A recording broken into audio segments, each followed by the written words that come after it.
On today's show, we got ourselves a trade. A trade happened in the NBA, and there's not much more that Isaac and I love than when a trade goes down. Coming up next, we'll figure out what accent Nick just used. And we'll try to get Isaac some sleep after watching Luka and Slovenia last night. On today's Locked On Mavs. It's the Locked On Podcast Network, your team every day. I'm Luka Doncic, and this is Locked On Mavericks podcast. Hey, Dallas Mavericks are NBA champions. Bang! Bang! It's good! And the Mavericks have won the game! If you don't believe, you shouldn't be here.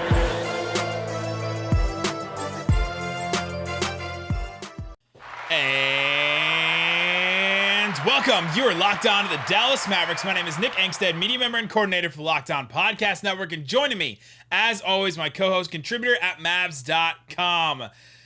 Ooh, the feeling it fiend, the one more thinking. What you got for it, Isaac Harris? These are the two best weeks in the NBA, especially when your team's out. Like I would say, besides the Bucks, like these are the best 2 weeks of the NBA season, especially for content people in media like us. Until your team does something really stupid. Very true. And then you're the happen. laughing stock of everyone. Which can happen. There's nothing like the adrenaline of a all caps breaking Woj notification to your phone. The bomb. Because it has the ability, no matter what you're doing, you have to read the tweet. And I'm like on my watch. I was like walking, stop. It's like, is anyone watching me? I'm just like, ooh, like seeing what it is. It's kind of scary when you think about it from like a bird's eye view of how locked in we are to Woj, but Woj bombs are unlike anything other. It's a necessary evil for sure. If it is one, it's a necessary one. So yeah, on today's show, we're going to get into the trade. Memphis and New Orleans made a trade and a deal with a couple of picks, couple of players, basically everything you can do in a trade. And it has some Mavericks implications. So we're going to talk about that. Some division stuff, but also some free agent stuff as well. There's a lot of stuff in there and it's packed in there. Then we're going to go around the horn.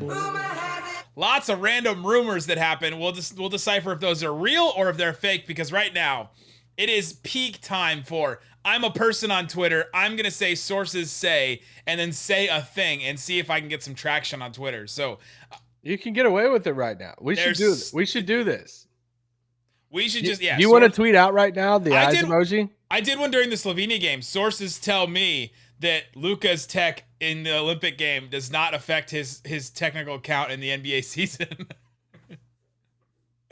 We do need some kind of counter, though. But by the way, go watch our Locked On NBA live show on the night of the draft. There will be a live show in studio at WFAA, hosted by the great John Corrales with Chad Ford. This is the only place Chad Ford will be live on the draft. Honestly, I'm very biased with this, but I think this is going to be like after ESPN, who like actually has the rights to the draft and is producing it, like I think this is the second best live draft show that's going to be out there that exists. So if you don't want to watch ESPN, which I know a lot of you don't, you're like, I'm sick and tired of hearing, all these guys and the pundits and Kendrick Perkins' face, get him off my screen. This is the stream. Perk on draft coverage? He's on everything. They put him on everything. That should make you turn into the Locked On show more than anything. Chad Ford, Rafael Barlow, he's great. Absolutely. Go subscribe to Locked On NBA on YouTube. Watch our live coverage July 29th at 6 p.m. Central Time. All right, Isaac Harris, let's get into the trade. I want to point out on that real quick. Live from the WFAA studio in Dallas, Texas. They'll be here. Chad Ford, I think, flew in. John Corrales flying in tomorrow. He left Hawaii for this. He left Hawaii to come to 100 degrees, hot as hell, Texas for this. It's hot, man. Hell's pretty hot. That's why we're wearing sweatshirts right now. All right. The trade. The New Orleans Pelicans receive Jonas Valanciunas, the 17th pick, and the 51st pick, so a late second. The Memphis Grizzlies get Steven Adams, Eric Bledsoe, the 10th pick, the 40th pick, and a 2022 protected LA first that I think was top 10 protected, I think they said. What was your initial reaction to this trade when you saw the Woj bomb go off? My initial reaction was, what the crap? New Orleans got off both the contracts? Like, how did they, I think we've all been reading the same thing with New Orleans, is saying they have a lot of pressure right now. They want to do all they can to get Zion just to taste the playoffs. Let's get him into the playoffs. And the big thing I for just them want to is know what it tastes like. they don't have any cap flexibility, especially with Lonzo hitting restricted free agency. So how could they clear up space? Everybody's been reading the same thing about Bledsoe. They're going to try to ship him off. What do they have to attach to Bledsoe? But I mean, they got rid of both of those. Like, they have a treasure chest of draft picks. They give up a Lakers pick that's going to be the late 20s in that draft to basically like shed the contracts of Adams and Bledsoe, and you move back 7 spots. Like, I get it's the 10th pick, but like, I don't know. I walked away from that saying that New Orleans won that deal. Yeah, that was really interesting. Although I'm going to push back a little bit because these guys' contracts, the Steven Adams and the Eric Bledsoe, are not like that awful. No, it's not like they're multiple years. Steven Adams, if you're looking on here, if you're watching on YouTube, $17.1 million for this upcoming season, $17.9 million guaranteed for the season after that. So he's a 2-year, $17 million each kind of deal. Eric Bledsoe, $18.1 million for this upcoming season, and then a partially guaranteed deal, which I think is like something like $4 or $5 million or something next season. So It's not like these guys had really long-term deals and all that. What kind of is surprising to me is that Grizzlies really wanted, like, Jonas was really good. I think he was definitely better than Steven Adams last year. Yes, he was great threes for them. He can shoot the three. He's an incredible rebounder, like all that stuff. He was great for their culture, I feel like, and everything. Mavericks played him several times, and it was really tough for him. But they wanted to get up to that 10th pick for something, and maybe they package that protected first from the Lakers and something else and try to get higher than 10th. There's somebody they're trying to go up and get, whether it's Book Night or somebody. It seems like they're really zeroing in on somebody. Well, Gavone and them, they said when that trade initially went down, it was like, hey, they're targeting, or a lot of people are saying they're interested in Josh Giddey. I guess they're higher on Giddey than I am to do that, to move up to get Giddey. I mean, I guess, sure. I mean, his playmaking at his size is impressive. How would you like a worse Ben Simmons? No, it's just here's what I don't think one side fleeced the other. I'm saying if I have to pick a side, I'm picking New Orleans wins this deal. It's another thing too, is like Memphis, they were just in the play-in, right? Like they just made the playoffs the year before. Didn't they make the playoffs the year before that as the 8th seed? Or I could be wrong on that. They made the playoffs this year. Oh yeah, it was this year. Yeah, they made the playoffs this year. It seems like, the play-in tournament, everybody just gets in. So I get confused. Seems like a year ago, but no, they played the Jazz in the first round this year. Remember, they won a game. Yeah. So for me, this is like a step back, in my opinion, for Memphis. And I always get hesitant whenever teams like that's tasted the playoffs, that have a young star, and you make a move to kind of take a step backwards, because it could be completely different. Like Eric Bledsoe could step in and look a rejuvenated player, and he actually plays solid minutes. Actually, it looks like Vernon said. There's already rumors that he's not going to be there anymore. He don't want to be there either. He still sent that tweet out too, but it's like Valanciunas is better than Adams right now. Yeah, we've seen all the culture set. So like you basically swap them out. You lose whatever cap space stuff. It looks like they're gonna have to decline Winslow's option, which however you feel about that. And then they it's so. I don't know. It's just kind of a strange move, but let's see what they do with Bledsoe, because this is one of those deals that can't be like officially made official until the new. I almost said new school year. It's time to go to bed. Until the new. Isaac's still feeling it after watching, staying up late to watch Slovenia and Luka Doncic. By the way, shout out to everybody that watched our video. Shout out to all the Slovenians that have watched our video yesterday. It's probably, by the time you're watching this video, our #1 video that we've ever done on our YouTube channel. Really? I haven't even clicked on it. Yeah, there was like 16,000 views or something like that to that video. So shout out to everybody that listened to that gave us some love for that. But yeah, I know Isaac and a lot of you out there are feeling it after staying up real late to watch that game. This is what European MFFLs feel like all throughout the season. Yes. But anyway, I think one of the other bigger things, and maybe coming up after a break, let's talk about how the Mavericks could be impacted by this deal, because that was a huge takeaway that I found coming out of it too. Absolutely. So before we do that, we got to tell you about rockauto.com. There's so many other options that you have right now. Options for everything. There's options for where to get a car, where to buy a car, where to get your car serviced, all the different options. But we want to limit your options in some places. You want to limit your options to the best one, the best option for you. And that is rockauto.com for your auto parts. Go there, save time, save money when using rockauto.com. Why would you want to spend 30, 50, 100% more for the same parts that you could get at a chain store or a car dealership? You can just get them at rockauto.com, get it delivered right to your door. They have everything that you could possibly need. Go explore their easy-to-use website today and find the solutions for your auto part needs. Go to rockauto.com right now. See all the parts available for your car or truck. Right, Locked On in there. How did you hear about us box? And they know that we sent you. Amazing selection, reliably low prices, all the parts your car will ever need. rockauto.com.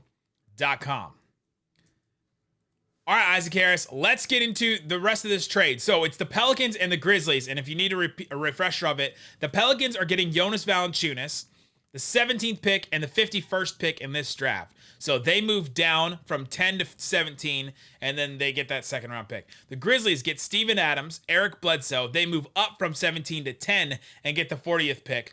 And in the 2022 protected Lakers first from the Pelicans, which is from that Anthony Davis deal. There's so many different avenues you could take to this. Go listen to Locked On Grizzlies, Locked On Pelicans. Locked On Pelicans had an episode out within like a couple of minutes of the trade. It was pretty wild to see him get that off. But for the Pelicans, they also open up this max. They open up a bunch of salary cap because they're switching out. They're getting rid of Adams and Bledsoe. So those guys don't necessarily have long bad contracts. They have short bad contracts, and so they get rid of those guys. They just trade it out for Jonas, and this is huge for them. Yeah, especially, we've all seen the Kyle Lowry rumors with New Orleans that, they want to go after him. They want to, they're in the same kind of similar spot as Dallas, right? They have a young star. They think they can, who's our Chris Paul, who's our vet that we can bring in to calm us down, run the offense, give us some playmaking and all of this. So it's like, it's another team that's going to go after Kyle Lowry. And it's a team that, like, are you shocked if New Orleans goes out and says, screw that?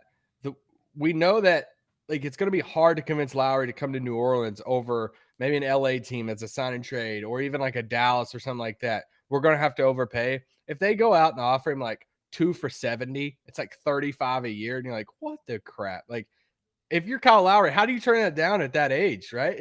But if you're New Orleans, it's like, hey, we have the money now. If Lonzo's going to go elsewhere and make $20+ million a year, let's bring in Lowry to run the offense with Ingram, Zion, Valanciunas, some of these young guys. Like, I see why they want to do it, and now I'm kind of scared, to be honest, because we love Lowry. We talked about those two guys. Steven Adams making 17, Eric Bledsoe making 18. So together, what is that? You start doing the math. That's like $25 million or $35 million right there that they just off put it. And Jonas only makes $14 million next year, and he's an expiring. He was eligible for an extension. So they are really clearing up a lot of money there. That's almost $20 million that they cleared up just from this trade. Yeah, and this will end up being plus going down. They cleared a couple million going down from 10 to 17 too. Yeah, so this will probably end up being a 3-team deal, right? Like, because what we were saying a while ago that it can't be, this trade can't happen officially until the new year. So what they're probably going to do is between now and the new year. Monday. Yeah, what they're going to do between now and the new year is probably loop in a third team to take on Eric Bledsoe. It becomes a 3-team deal, and we might see some other stuff looped in there too, some smaller contracts, who's taking Bledsoe for what cost. And so in a way there might be some, more cap stuff from New Orleans, but would you want to take Bledsoe? No. You're done. And that's the thing too, is like, I've seen a small portion of just some fans. I wasn't on Twitter a ton today, but after the trade went down, I like just seeing initial reactions of people. And I see a small portion of Mavs fan base, just a few people here and there. It's like, why can't Dallas jump in and do a deal like this? Yes, we just don't have the ammo and the assets to like, we didn't have a 10th overall pick. Like, you weren't taking on Eric. Get what? What would Mavs fans want? Do they want Steven Adams? Do they want Eric Bledsoe? But that's the thing. It's like, you're not getting the 10th overall pick just for taking Eric Bledsoe on. Like, that's not the case. Like, it's not like you're not going moving up 7 spots. Yeah, so and like Dallas, it's not like Dallas was sitting there at 15 or 16 or 18 or whatever it is to even do something like that. And they weren't just going to give the pick away. Like they're still going to have a pick that's 7 spots down. They weren't just going to give it away to shed off a contract. And then you can have that bigger conversation too if you even think Dallas should be in that camp of saying, yeah, we'll take on Bledsoe or Adams, whoever, and give us another draft pick, give us another young guy. They want some vets right now. So, yeah. Anyway.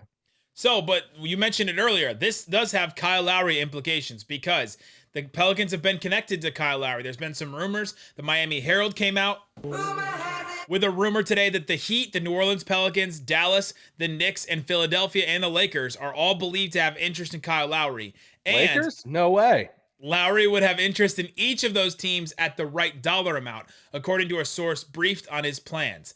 A return to Toronto is considered much less likely, according to a source. Again, that's from the Miami Herald. So, Pelicans are in there, right? They're the worst team in there, but they are in there. And that means they have to overpay. They'd have to overpay. Now they have the money to overpay. But this also has implications for Lonzo because they can't bring back Lonzo if they're going to go do this Kyle Lowry thing. Very true. And I think it's, insurance for Lonzo if Lonzo goes elsewhere and says, hey. No, you're taking a step forward, right? Like, well, I meant like insurance in a way of like you would prefer Lowry, but like you have some like time with Lonzo. Like if Lowry signs day one for 2 for 60 or whatever it is, then you just let Lonzo walk and say, all right, go do your thing. Or you try to work out a sign and trade with wherever he goes. But where it gets tricky is if Lowry says, hey, I'm going to take a few days. I'm going to take 3, 4, 5 days. And Lonzo goes out night one and signs a big offer sheet with Chicago or whoever it is. Then the clock's ticking for them. And then they're in that weird spot waiting on Lowry. But do they match Lonzo? Because if they match Lonzo, they're not going to get Lowry. All of that, that's David Griffin's like worst nightmare of that. So we'll see. I think his worst nightmare is having to work at NBA TV again. He's had some questionable decisions there, but he may be back working at NBA TV again. Who knows? But I'm just excited. It kicked off this week, right? It kicked off draft season. These next few days, it's like we read all the same stuff that you read. Listeners read of the season, how active it seems like it will be. Will something happen every day now leading up to the draft? You guys are listening to us on Tuesday. A Woj bomb might have already dropped. Can Dallas hop in there somehow? Will Dallas try to do that? Will they try to grab a pick, a second rounder, first rounder? We talked about the other day, something to watch out for Dallas that could be a precursor. What's their Kyle Lowry precursor move, right? I think a lot of people right now are sitting there saying, all right, New Orleans is clearing up the Lowry space, right? What if Dallas goes out in the next 2 days and sheds a contract and they trade a Dwight or a Maxey, whoever it is, and get a second round pick? And you're like, oh, okay. Like, now they've cleared up even more cap space. This is their precursor to chase Kyle Lowry or whoever it is. So I think we might see some shuffle. I'm not saying Dallas, but we could see some teams make some deals like that heading into Thursday that gives us an indication of where they're going. I sure hope so. That'd be great. I would appreciate that. That would be fun. We are going to talk about Nico Harrison was on the ticket with our guy Jake Kemp, and he had a couple of interesting things to say. We'll share a clip from that. But Nico Harrison, something else he said was they asked him about the difference between his job at Nike and his job now. What's the difference between your day to day? And he said, at Nike, I was in Zoom meetings for 9 hours a day. And my time wasn't really my own. I was just meetings and meetings and meetings. He said, now I'm on the phone for 14 hours a day talking to different people. That's a lot of talking. That's a lot of stuff going on. And I'm hoping that he's having some of these conversations with people and getting in there. And I hope the Mavs don't just like sit back, because there's been a couple of times they've said, we're cool with the team that we have, but if the right deal comes up, then we'll make a move or something.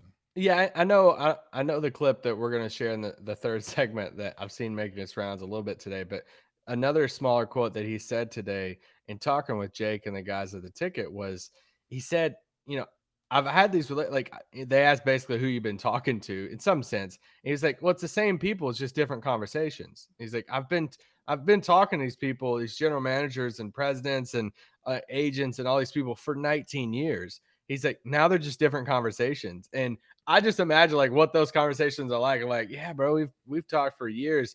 so you want to talk trades now? And because he was now joking. it's not hypothetical anymore.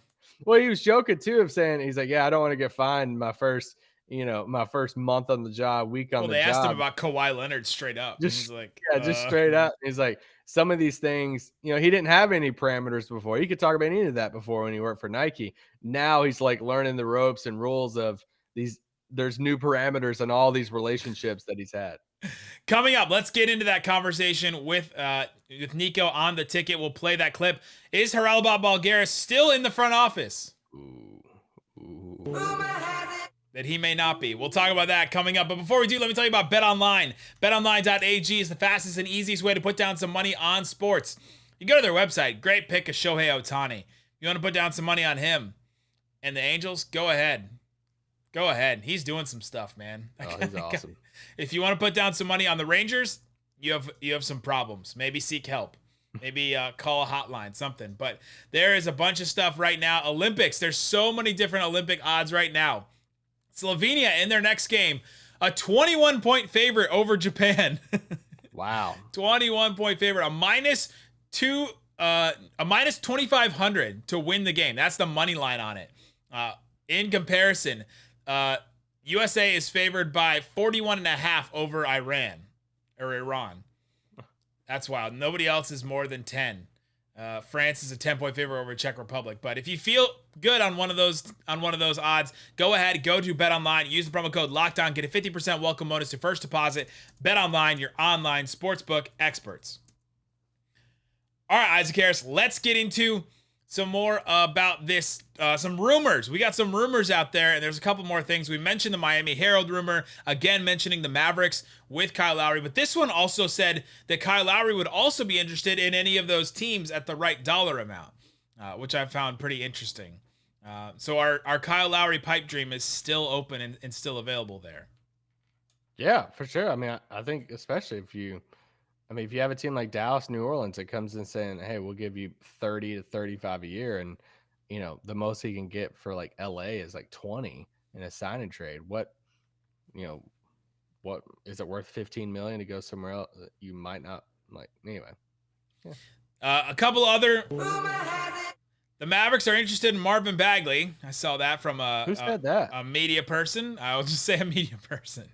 So that one's kind of interesting. Also, there's sure. Hey, I do want to say, if they took a flyer on Bagley and got him for super cheap, I'm down. Swing for it. I think somebody needs to swing for Bagley because I was a believer in him going into the draft. I still think he could be something in the league, so I would swing for it. It just turned out that and something. With Luka, that'd be fun. Just turned out that something was Dwight Powell, but nobody called that before the draft, right? You think if somebody told him that he would be Dwight Powell if he worked, it would be like Nick Batum for Giannis? He's got to put the work in, though. Marvin Bagley has a flyer, 100%. The other ones, there's a couple other random ones I want to get your thoughts on. There's been one that the Raptors turned down a Fred VanVleet, OG Anunoby, and a first trade for Ben Simmons. But the Raptors turned that down. That was going all over Reddit and everything. What is Daryl Morey thinking? That the Raptors would want to get off VanVleet and OG and a first for Simmons? Yeah, I ain't giving that up for Ben Simmons. Ben Simmons' value is low, huh? Yeah, I mean, I freaking love OG, and to get in VanVleet and a first, like, come on, like, we're talking about Ben Simmons. I think my son could shoot better than Ben Simmons right now. That was from Matt Babcock. The other one is that OKC offered SGA and 6. That's spicy. For Cade Cunningham. See, there's a framework right there that's probably going to heat up closer to Thursday. That's the foundation of it. Couple more first, and that gets me thinking if I'm SGA 6 and another first? Yeah. Do we know Cade Cunningham's going to be better than SGA? Oh, I think so, yeah. We know this 100%. I think so. Because every time I hear somebody draft person talk about Cade Cunningham, they're like, oh yeah, he's the best player in this draft. But he's no Zion, he's no Anthony Davis, he's no this. Like, do we know? Shai Gilgeous-Alexander is a great potential all-star right now. Yeah, like what's SGA's ceiling though? Like, is SGA a multiple time All-Star? I don't know.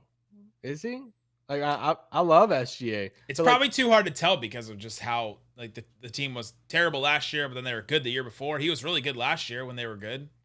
Yeah.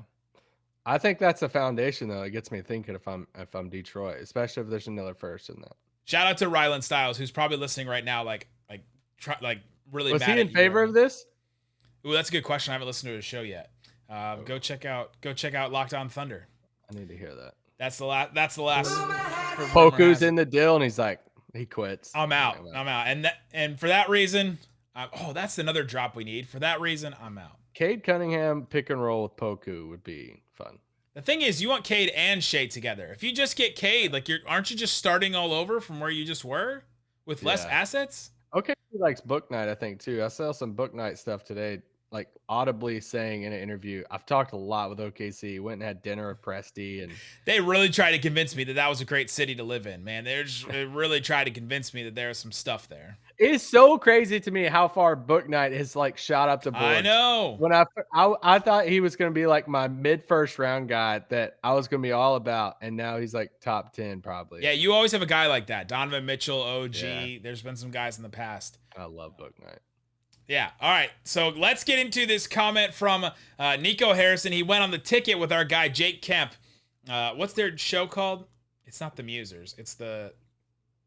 Oh, now I can't think of it off the top of my head. What? Okay. Their show on the ticket. I don't listen to radio anymore. I'm sorry. Love these guys. Love the segment, but I listen to their podcast. So I just followed the ticket podcast feed. Right. Yeah. And It's listen just to the segments. Anyway, it's the ticket radio. Yeah. Shout out to them. But they were asking Nico Harrison about Bob Voulgaris. And so they asked the question, is he still around basically? What's his involvement with the team? And they did not back down. I want to give them credit on that. They did not shy away. They asked like 4 consecutive questions. And I'm like, Nico's just, I was impressed that they stood their ground on asking. And you'll hear a couple of them here with this one. Listen, I can tell you that before I took the job, I didn't even know who Bob was.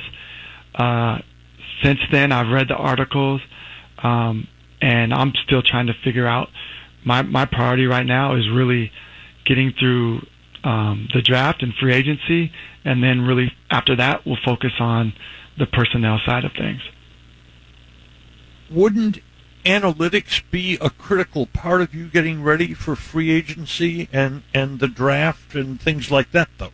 1,000%. And we have a really good James Brocata is really solid in analytics. He's been great, and I talk to him probably 20 times a day.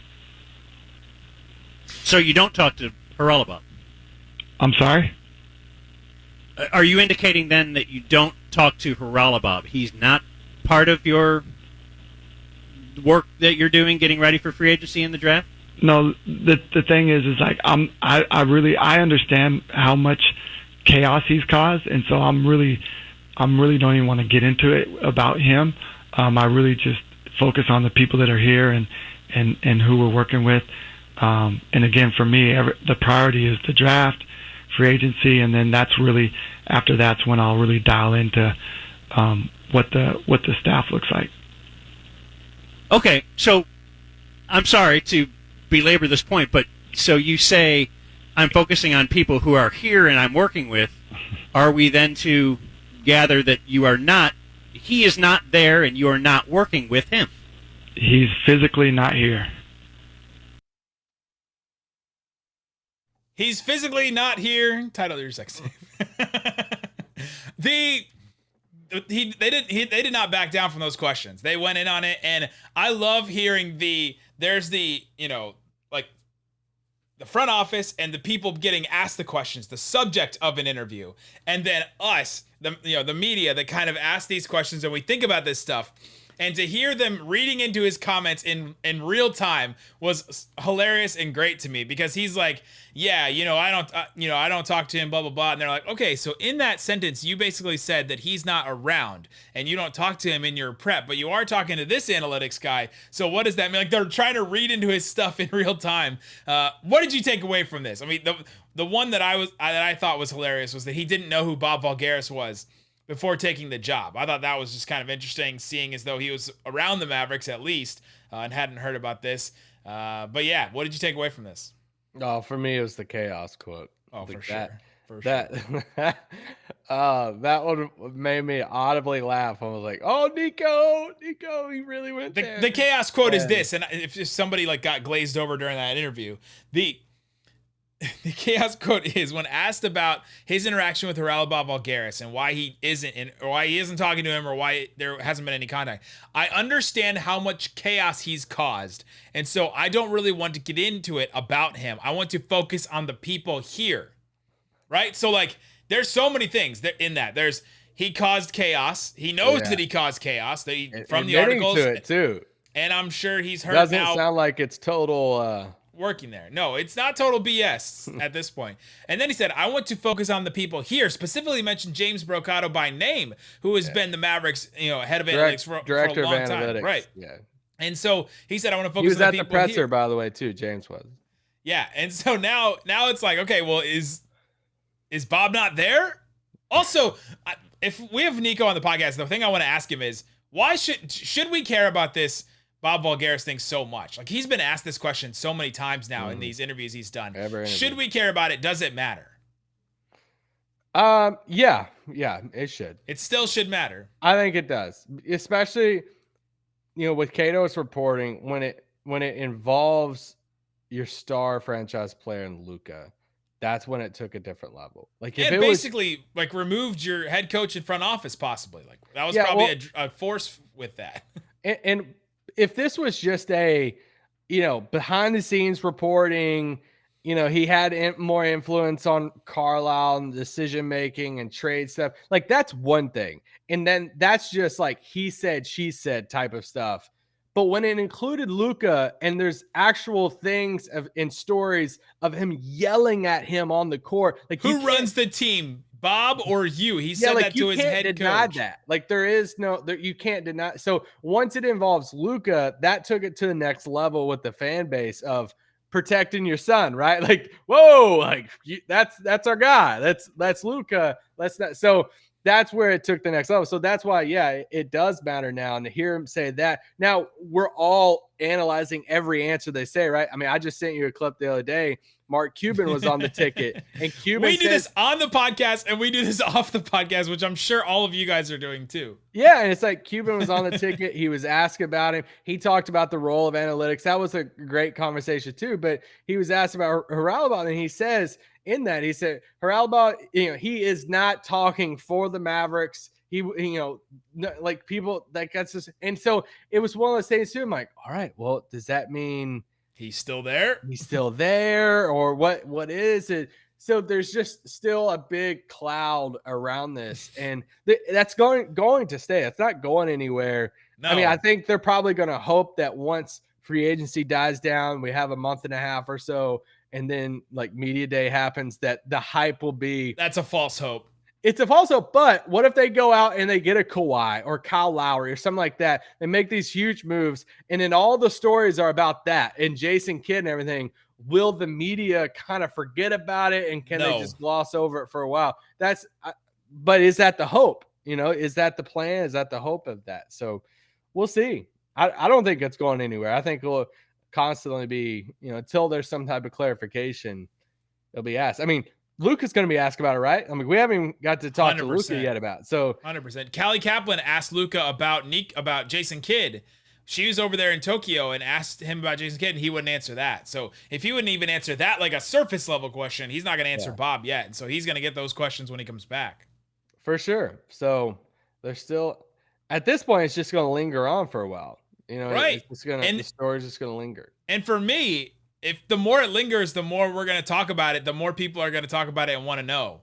The more they dodge the question and don't answer the question, and he's not on the, we don't talk about people that are on the payroll and all that kind of stuff. The more they do that, the more fire it gives it, instead of just squashing it from day one saying, no, he's gone. And then that would have been the end of it.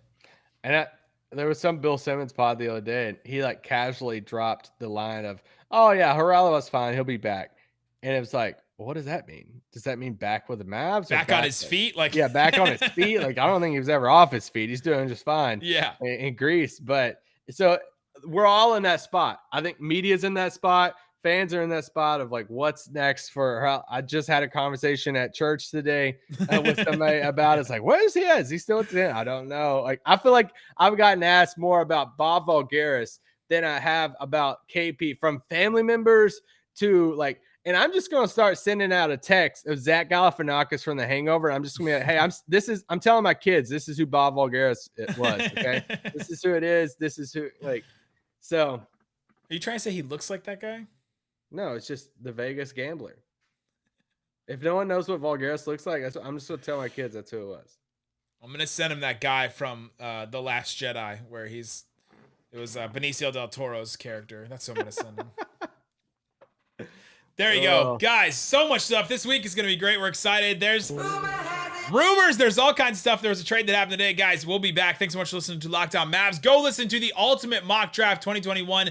Great stuff. Incredible mock draft. Get some sleep, Isaac Harris. Thanks so much for listening to Locked On Mavs. Peace out. Boom.